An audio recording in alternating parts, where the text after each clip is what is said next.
Güey, en Viajando visitaremos Mérida. Mérida, según la tradición historiográfica, fue fundada como colonia romana en el año 25 a.C.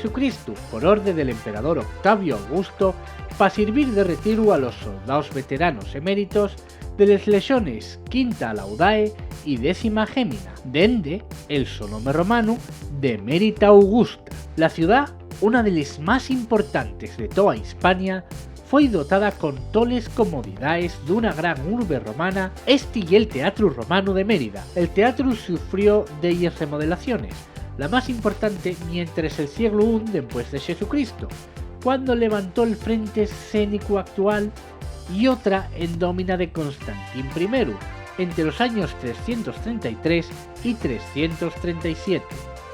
El teatro fue abandonado en el siglo IV después de Jesucristo tras la oficialización del Imperio Romano de la religión cristiana, que consideraba inmorales las representaciones teatrales. Tuvo baltau parcialmente y cubierto de tierra mientras siglos. Las excavaciones arqueológicas en el teatro empezaron en 1910 y la su reconstrucción parcial en 1962.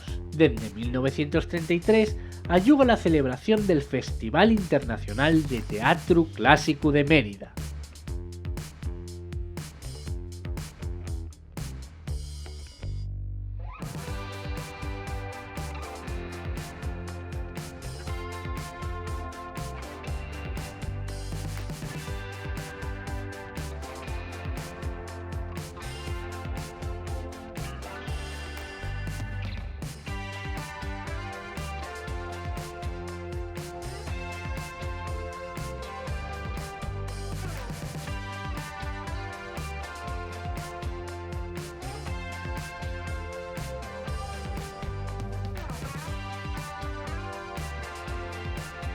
Aquí podemos ver el templo de Diana, y un templo romano construido en el siglo I después de Jesucristo, levantóse en el foro municipal de la ciudad romana, siguiendo la configuración habitual de los templos de la antigüedad clásica y el único edificio religioso romano que perduró en Mérida en un aceptable estado de mantenimiento.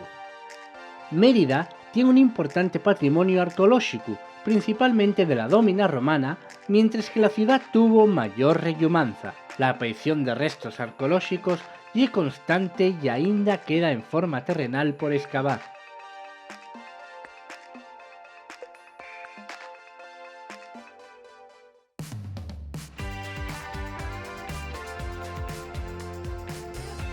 Si vos gustó, no dejéis de visitar Mérida.